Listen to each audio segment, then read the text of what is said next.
Hola Pablo, bienvenido, muchas gracias por estar el día de hoy nuevamente en nuestro programa. Muchas gracias a ti, Javier. Un gran saludo a ti y a tus auditores y televidentes, ¿no? Cuéntanos Pablo, ¿cómo has visto la evolución de la guerra en estos día 6 desde iniciados los bombardeos por parte de Estados Unidos e Israel? ¿Cuáles crees que son las claves que están marcando el conflicto en términos generales? Diría que el primer elemento, Javier, es la intensificación, aunque suene evidente el concepto. La intensificación implica no solo el incremento del número de ataques, sino también del número de participantes, activos y no tan activos. Me refiero a que si bien esta agresión comienza con la alianza entre Estados Unidos y el régimen israelí contra la República Islámica de Irán, se han ido sumando en forma de apoyo en material, en apoyo político, en apoyo incluso que podría ser efectivo con presencia en terreno de países de la denominada troika europea, Francia, Gran Bretaña y Alemania, que han expresado su pleno apoyo al régimen israelí. Pero al mismo tiempo, cuando hablo de intensificación, es que ya se maneja información respecto al uso de grupos terroristas que pululan en la zona. Uno de ellos, el grupo Comala, de kurdos iraquíes, que en la frontera entre Irán e Irak, ya han tenido participación activa en actos terroristas. Se calculan más de 10.000 los iraníes asesinados desde el Kurdistán iraquí, desde el principio de la Revolución Islámica. Recordemos la guerra entre Irak e Irán en el año 1980 al 88, que ha quedado, por tanto, los remanentes de aquellos grupos terroristas apoyados, avalados, financiados y armados por Estados Unidos, y se habla de la posibilidad cierta de que ingresen al territorio iraní en labores de ataques terroristas.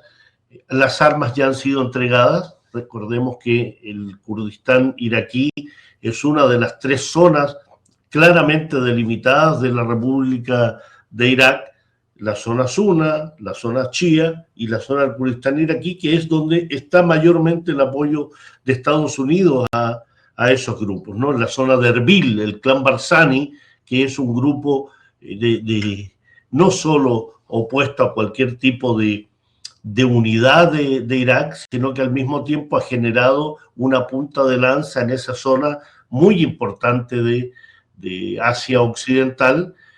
Tiene alianzas con Estados Unidos, tiene alianzas con Israel, en épocas posteriores al asesinato de Saddam Hussein. Los grupos de poder en el Kurdistán iraquí realizaron un referéndum destinado a tratar de lograr una especie de más allá de la autonomía, generar un Estado propio. Cuestión que solo fue reconocido por, como ha sido clásico, fue reconocido solo por el régimen israelí. Y tal como sucede en Somalilandia, ¿no? Esa provincia separatista de Somalia, que ha sido reconocido solo por el régimen israelí. Esos son elementos importantes porque estamos hablando de una zona que efectivamente es permeable y frente a lo cual la República Islámica de Irán ha sostenido que el impedir, el frenar y el atacar cualquier infiltración desde el territorio iraquí va a ser con todas las armas y con toda la disposición para aniquilar cualquier intento de esas características. Eso es uno de los...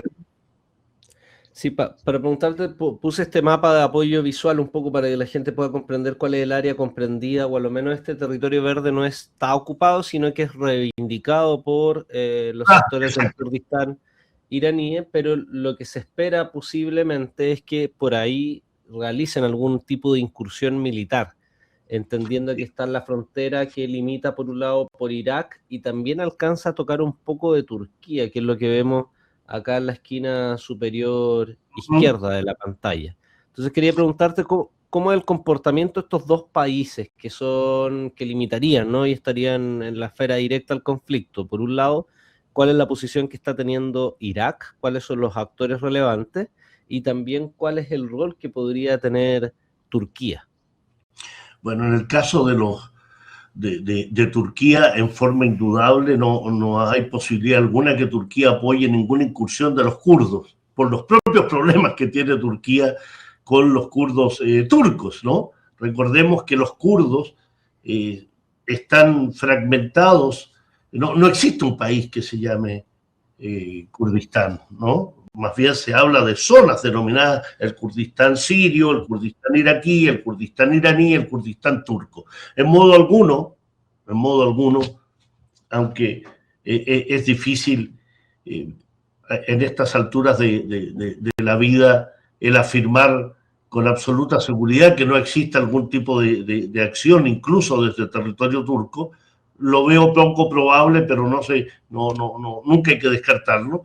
Lo evidente, lo claro es la zona del Kurdistán iraquí, que es una zona permeable, una zona que ya ha sido utilizada en los ataques contra Irán, una zona donde el régimen que administra esa zona autónoma, es una región autónoma dentro de Irak, una autonomía otorgada en su momento por Saddam Hussein, es indudablemente una zona donde hay bases militares estadounidenses. Desde allí se han lanzado ataques estadounidenses contra Irán. Ahí está la base de Erbil, ¿no? Que fue... Erbil es la capital del Kurdistán iraquí, ¿no? Y las bases que hay ahí son complementarias a la presencia de Estados Unidos en Irak, que se supone es una presencia que terminó hace algunos años, después de 20 años de ocupación de Irak, cuestión que es absolutamente falso. Además es una zona rica en petróleo, es una zona rica en recursos energéticos que ha sido constantemente utilizada por el clan Barzani precisamente para proveerse de dinero, vender petróleo a bajo precio y generar entonces una autonomía financiera también. Desde allí, en forma evidente, los ataques se han suscitado, no es que haya una amenaza de ataque.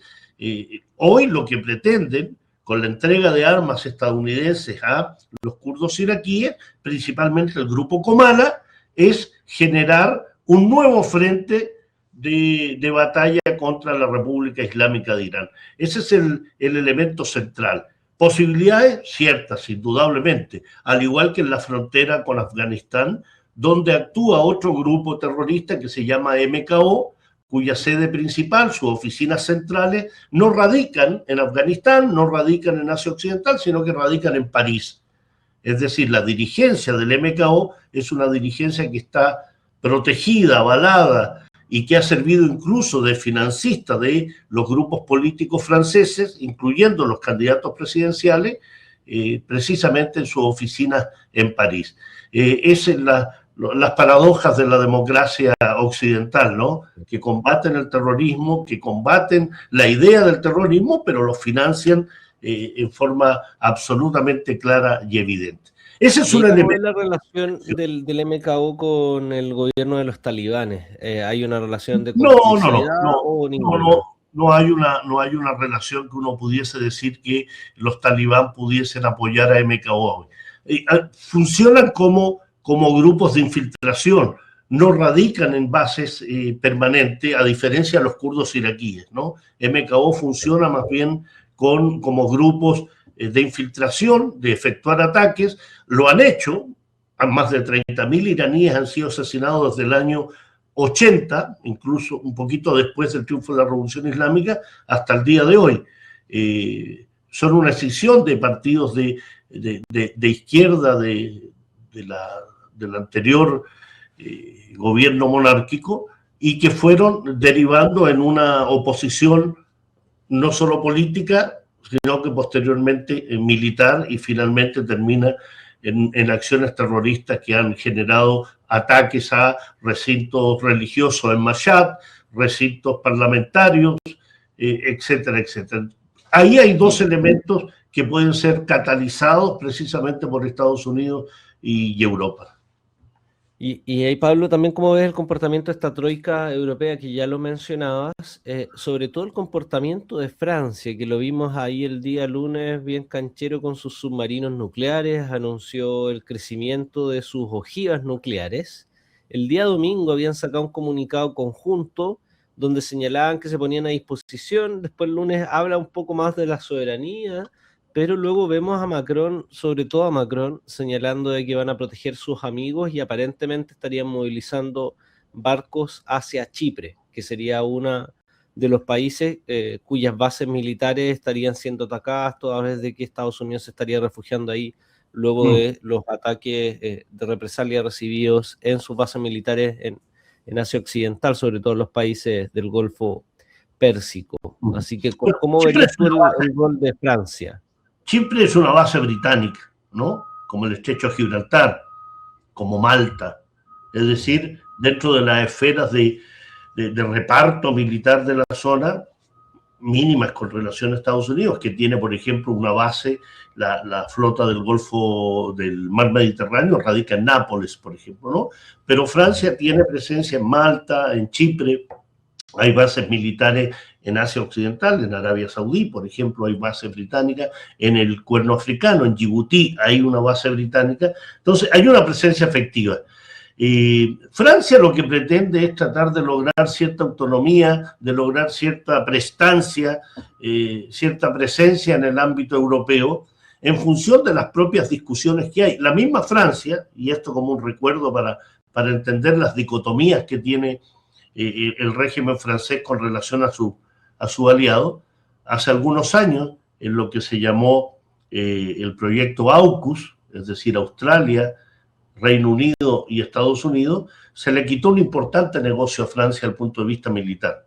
Francia había acordado con Australia proveerlo de 12 submarinos convencionales. Vino Estados Unidos, Gran Bretaña y me dijeron, ¿qué vas a andar comprando submarinos convencionales? Compra 3 nucleares, nosotros te lo permitimos, Australia no tiene armas nucleares, pero sí puede tener submarinos nucleares gracias al gentil auspicio de Estados Unidos y Gran Bretaña. Y por tanto ese proyecto que estaba concretándose, que era ya firmado, como una especie de cable submarino Chile-China, ¿no? Se firma el acuerdo y después se vuelve atrás. Se le quitó ese negocio de 70.000 millones de euros, que para Francia era muy importante por los astilleros navales que dependen de ese tipo de producción. Por tanto, Francia quedó enemistada, entre comillas, del Reino Unido y de Estados Unidos, pero aquí lo vemos ahora haciendo un llamado al resto de Europa de generar lo que ellos llaman la disuasión avanzada, ¿no? Es decir, utilizar lo que ellos llaman su arsenal nuclear independiente, el único de la Unión Europea tras el Brexit. Es decir, el retiro de Gran Bretaña de la Unión Europea genera entonces que una potencia nuclear como Gran Bretaña, miembro del Consejo de Seguridad de la ONU, salga de Europa desde el punto de vista militar, aunque es parte de la OTAN, y queda Francia como miembro de la Unión Europea y con armamento nuclear. Entonces ellos están con una postura y una idea, yo diría, mesiánica de ser los protectores de Europa, ¿no?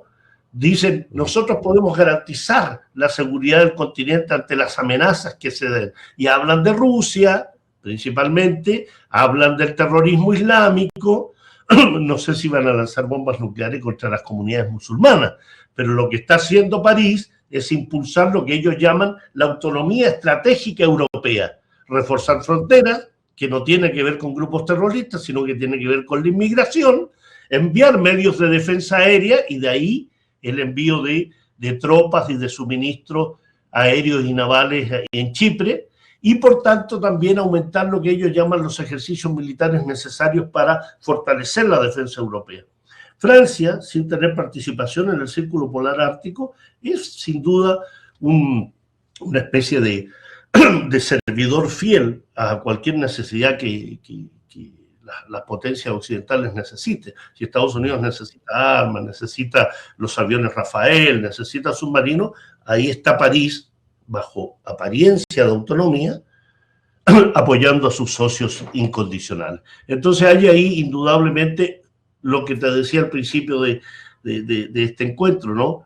Que hay una ampliación no directa de involucrarse en la guerra en forma directa, pero sí indirecta, porque al instalarse en Chipre, lo que hace es generar la posibilidad cierta de utilizar las armas desde allí contra la República Islámica de Irán. Lo hizo Gran Bretaña y lo que recibió fue una andanada de drones precisamente a la base militar británica en Chipre. Uh-huh. Y Pablo, ¿cómo estás viendo el comportamiento de los países árabes que tienen bases militares de Estados Unidos? Porque lo que se ha visto al menos es un intento de Israel de sumarlos al conflicto, pero hasta el momento se ha mantenido contenido, incluso han desmentido algunas acciones que se le atribuían a los países del Golfo y también viceversa, ¿no? Donde algunas acciones de sabotaje, por ejemplo, en contra de compañías petroleras, Aramco, entiendo, habían sido denunciadas como una acción de sabotaje probablemente proveniente de Israel y no así de Irán, que está reconociendo los objetivos militares que está atacando. Entonces, ¿qué crees que va a ser el derrotero de estos países? ¿Cómo lo has visto afectado? Sobre todo está el ejemplo ahí de Emiratos Árabes Unidos con Dubái, donde muchos millonarios se sentían refugiados y que hoy en día están corriendo en pánico, tratando con su embajada de gestionar salidas del país. Es fundamental lo que estás diciendo, Javier, porque efectivamente parte de la estrategia militar de la alianza entre Washington y Tel Aviv es tratar de sumar a sus socios árabes, ¿no? Que han decidido, han determinado y han informado, vamos a ver cómo evoluciona eso, pero hasta ahora ellos dicen que no participan de la guerra. Y cuando los medios de comunicación lo que informan es que fuerzas de Kuwait, de Emiratos, interceptaron drones y otros, léase entonces que las bases estadounidenses, británicas y otras en la zona son las que interceptan esto desde sus bases militares. O sea, no, cualquier posibilidad, y lo ha dicho Irán con claridad, incluso a las cancillerías de los países monárquicos del Golfo Pérsico, participación de estos países en la guerra significa entonces tenerlos como objetivo. Y le ha dicho también con claridad que los objetivos son las bases militares y los sitios estratégicos de los servicios de inteligencia y otros que son utilizados en la agresión contra Irán. Lo dijo el canciller Araghchi el día sábado 28 de febrero, cuando se inició la agresión, lo ha repetido permanentemente y hasta ahora mi impresión es que efectivamente los países árabes, principalmente las monarquías del Golfo Pérsico, saben muy bien que cualquier posibilidad e intento de atacar a Irán con fuerzas propias significa recibir andanadas de misiles. De ahí que efectivamente lo que está intentando Israel a través de sus servicios de inteligencia es generar atentados de falsa bandera, generar y asignar la culpa, la responsabilidad a Irán y por tanto generar en los círculos de poder de los países árabes la idea de que Irán lo que quiere es derribar a su gobierno y por tanto está en peligro su propia existencia. Los ataques a Aramco son evidentemente acciones que Irán, desde el punto de vista de la inteligencia militar y política, es meterse en una camisa de 11 varas. Su guerra es contra el régimen estadounidense y el régimen israelí, y lo que ha tratado en todos estos años Irán es precisamente de decirle a las monarquías de los países no monárquicos de Asia Occidental que deben tener autonomía con respecto a esos poderes militares que lo que pretenden es arrastrarlos en una guerra con Irán. Entonces a mí me parece que en ese sentido, efectivamente, cuando uno lee los medios de comunicación israelíes, por ejemplo, se informa de que Qatar y Emiratos Árabes Unidos han interceptado drones, misiles iraníes, que ha habido un ataque contra las instalaciones petroleras de Ras Tanura en Arabia Saudí, y es más bien las acciones que los servicios de inteligencia han realizado. Hagamos un paralelo. El ataque contra los gasoductos Nord Stream 1 y Nord Stream 2 en el Mar Báltico, asignados como una especie de atentado de Rusia, cuando a las pocas semanas salió a relucir que comandos ucranianos, apoyados por el gobierno de Noruega, por Estados Unidos y por Suecia, habían generado estos sabotajes. Aquí exactamente lo mismo. Aquí hay una postura por parte de Occidente y de Israel de efectivamente tratar de sumar la mayor cantidad de participantes en la agresión contra Irán. Y ahí, Pablo, ¿cómo estás viendo el rol que pueden tener los pueblos árabes? Porque una cuestión es la monarquía y otra los pueblos, y sobre todo recordando algunos movimientos de la revolución árabe del 2011, uno de los países como más conmocionados, pero que se habló poco, era de Bahrein, que además juega un rol militar importante en la medida de que es la sede de la quinta flota de los Estados Unidos, y en donde se han visto al menos algunos videos de protestas o de celebración incluso de los misiles que han caído sobre la quinta flota. ¿Ves alguna posibilidad de que el pueblo se levante contra estas monarquías en caso de que decidan tener un rol más colaboracionista, mayor al que ya tienen con los ataques en contra de Irán? Traer al recuerdo la participación activa de los pueblos, lo que se llamó el despertar islámico, o el renacer islámico, a diferencia del título que le dio Occidente, que fue la primavera árabe, desde Túnez, pasando por Libia, por Egipto, por Siria, por gran parte de los países árabes de Asia Occidental. Una de las rebeliones importantes fue precisamente Bahrein, ¿no? Tamarot Bahrein, ¿no? Rebelión Bahrein, que efectivamente generó una fortísima represión por parte de la monarquía bahreiní. Y también el apoyo a Arabia Saudí, ¿no? La calzada del Rey, que comunica ahí Arabia Saudí con Bahrein, indudablemente fue utilizada para el transporte de tropas. El pueblo bahreiní es un pueblo que está precisamente con el pueblo palestino, está con un acercamiento con Irán, pero su monarquía, sumisa, servil a Estados Unidos y a Occidente, indudablemente ejerce todas las presiones desde el punto de vista militar. No en balde está la quinta flota, como lo mencionabas, del Golfo Pérsico ahí, ¿no? Que no es una flota pequeña, es una flota conformada por unidades de portaaviones, destructores, fragatas, torpederas, submarinos y tropas estacionadas.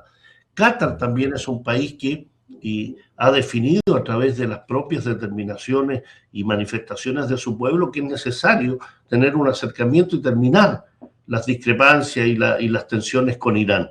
Más aún, Qatar fue sancionada hace algunos años atrás por emitir esa idea. Fue sancionada por Arabia Saudí y el resto de las monarquías del Golfo, y el único país que fue en apoyo de Qatar, que fue bloqueada en forma aérea, económica y otra, fue precisamente la República Islámica de Irán. Qatar tiene esta dicotomía de albergar oficinas de movimientos de resistencia y al mismo tiempo tener la mayor base militar de Estados Unidos, Al-Udeid, en la zona. Entonces, se van dando esas dicotomías. O Jordania, con una monarquía absolutamente pro-estadounidense, que tiene también en su seno a una población de origen palestino masiva. O si tú tomas, por ejemplo, el caso de Emiratos Árabes Unidos, que es una monarquía dividida en 7 emiratos, que más bien se ha ceñido y ha seguido el camino de alejarse de cualquier consideración de acercamiento a Irán o tratar de incentivar una autonomía desde el punto de vista político de Estados Unidos para enfrascarse más bien en un actor regional y extrarregional destinado a ejercer influencia. Participó en la coalición que atacó a Yemen, encabezada por Arabia Saudí. Al poco tiempo, Emiratos Árabes Unidos y Arabia Saudí se enfrascaron en un propio conflicto por quién manejaba ese poder de influencia. Y Emiratos Árabes Unidos es participante activo en los apoyos a los grupos, a los señores de la guerra en Libia, y además es participante activo de la Fuerza de Acción Rápida en Sudán, donde apoya precisamente a los grupos militares que están cometiendo un genocidio en Sudán. ¿En virtud de qué?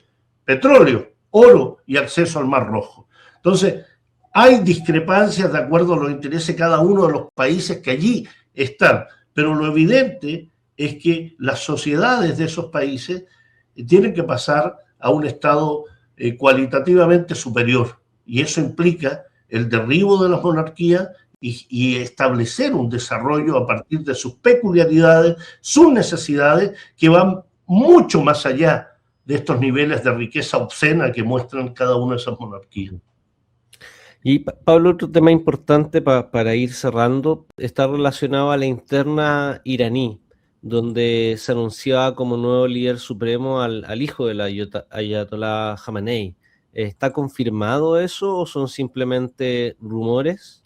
Y también Son cómo rumores. ves la figura del hijo en particular, más allá de si es elegido, ¿no? Como nuevo líder supremo. ¿Crees que es verdad y que hay una postura más radical en términos de la relación con Occidente, o en realidad eso también es parte de los mitos y de construcción de perfiles que se realizan por parte de otros medios que no conocen bien la realidad iraní? Mira, hay distintos, eso depende del Consejo Supremo, quién va a elegir al sucesor de Ali Khamenei, ¿no? El primer elemento central es que Seyed Ali Khamenei, previendo cualquier posibilidad de asesinato, designó a Ali Arihani como su coordinador en la transición, el jefe del Consejo de Seguridad, ¿no? Y en ese sentido hay varios nombres, incluso está no solo el nieto de Khomeini, sino que está también las posibilidades de aquellos que son miembros del clero y que son parte de la posibilidad de suceder, incluso el hijo de Ali Khamenei, ¿no? Mojtaba Khamenei. Todo ello, cualquier decisión que se tome va a ser en una decisión colegiada. No hay nada escrito al respecto, más allá de la idea de que sea Ali Yani el encargado de ir coordinando este tipo de decisiones. Pero hay una amenaza latente frente a cualquiera que sea el sucesor de Khamenei, ¿no? Israel ha afirmado hace muy pocas horas que va a eliminar a cualquier sucesor de Khamenei. Y en el caso de Mojtaba Khamenei, que es el posible sucesor de su padre, estamos hablando de candidaturas que se elevan al interior de los grupos de poder en Irán, como en todo país, si no hay diferencias en ese plano de las importancias de los grupos de poder. Es un clérigo, ¿no? Que ha tenido un perfil bajo, pero eso del perfil bajo podríamos decirlo igualmente de Ali Khamenei cuando fue elegido tras la muerte de Khomeini, ¿no? Él mismo en su memoria y en sus palabras y en sus recuerdos decía, ¿por qué yo? ¿No? O sea, yo no merezco ser el sucesor del imán Khomeini. Y se dio simplemente. Puede ser perfectamente Mojtaba Khamenei. Y sería una representación simbólica también. Él es clérigo, es parte de los grupos de poder, y además el hijo de Khamenei, que es una figura relevante desde el punto de vista de los últimos 35 años de la historia de Irán. Claro, eso va a generar el resquemor de Occidente respecto a los conceptos de democracia, ¿no? ¿Qué es democracia a estas alturas de la vida? ¿Qué es democracia? ¿Elegir cada 4 años un presidente? ¿Ah? O tener un par de partidos, un duopolio de partidos políticos que se reparten el poder en la mayor democracia del mundo como es Estados Unidos, o es democracia el régimen israelí. Está no solo en discusión, sino que lo que podemos decir es qué es mejor, qué podría ser allí. El participar activamente como pueblo, como sociedad en una elección emitiendo el voto y finalmente recibir solo aquello que definen, es democracia en la Unión Europea. Están discutiendo los europeos. Si es democracia, la participación de los pueblos en la elección del Parlamento Europeo y otro cuando lo que se decide en el Consejo de Europa con Ursula von der Leyen, que actúa como una especie de regente. Entonces, creo que efectivamente hay nombres y uno de esos es Mojtaba Khamenei y que podría ser perfectamente, pero puede salir otro nombre dentro de los numerosos cuadros políticos, porque una diferencia interesante, o más que diferencia, una particularidad. El clero iraní es un clero formado políticamente. Es un clero que en un país que se define como una revolución islámica, indudablemente el clero es parte de esa formación política, el desarrollo político y las orientaciones políticas. Ali Khamenei no solo era el líder del país, era el líder religioso y era el líder político, la máxima autoridad. Entonces, en ese plano no nos debe extrañar que en una revolución islámica el grupo de poder sea el clero. El presidente Rouhani era un clérigo. O sea, está indudablemente imbuido de eso. Los nombres se van a ir sucediendo, se van a analizar, van a tratar de menospreciar cualquier elección que se haga en ello, pero creo que tras la muerte del presidente Ibrahim Raisi, el nombre de Moitava surgió con fuerza. Lo que pasa es que ahora se le da mayor relevancia, pero es un nombre que ya surgió tras Raisi, ¿no? Ahí va a haber tensiones internas, por supuesto, porque es parte también de un país que tiene diferencias políticas al interior de los grupos gobernantes, como en todos los países. O sea, los principalistas, los fundamentalistas, los rigoristas, los más tradicionalistas o los más reformistas son parte de esos grupos de poder. Y ahí tendrán las tensiones, tendrán las definiciones, pero hoy lo importante es la sobrevivencia de Irán ante lo que ellos mismos han considerado y han dicho es la prueba más potente de su desarrollo histórico de 48 años de revolución. Y ahí, Pablo, ¿a qué elementos le pondrías atención esta semana? ¿Cuáles crees que pueden ser los hechos claves que podrían ir marcando el derrotero del conflicto? Estrecho de Hormuz es clave. Se definió ya este miércoles cierre total. Estados Unidos, ayer, antes de la declaración de cierre total, el inquilino de la Casa Blanca, el señor Trump, sostuvo que van a escoltar a cualquier barco que quiera cruzar el estrecho de Hormuz. Una cosa es lo que declaro, otra cosa es si lo hago o no lo hago. Claro. Pero ahí hay una amenaza latente de una situación que puede pasar de lo tenso a la acción directa, y eso significa indudablemente generar una fractura aún mayor en los niveles de seguridad de la región, que no los tienen, pero se aumenta ya a un nivel máximo porque implica el petróleo, implica el gas. Así que en eso yo creo que hay que ponerle atención a las definiciones del régimen sionista respecto a la intensificación de los ataques contra Irán, que ya han pasado de instalaciones militares y otras simplemente al ataque a la población civil absoluta, ¿no? No solo recordemos los 190 pequeñas asesinadas en una escuela en Minab, en el sur de Irán, sino que hoy se suman hospitales, se suman establecimientos educacionales y otros están siendo atacados en Teherán y en otras ciudades de Irán. Hay que ponerle atención a eso porque implica un nivel de desesperación de un régimen que ve que el poderío militar de Irán no era cuento y que está generando un daño ya ostensible y difícil de ocultar, porque en un momento, por más que le ordenes a la población que no suba imágenes, comienza a subir imágenes, y lo que hemos visto es los ataques de Irán efectivos y concretos. Y un elemento muy interesante, muy interesante, ¿no? Porque este es un ataque, un ataque represalia, operación Promesa Verdadera 4, que tiene cualitativamente diferencias, Javier.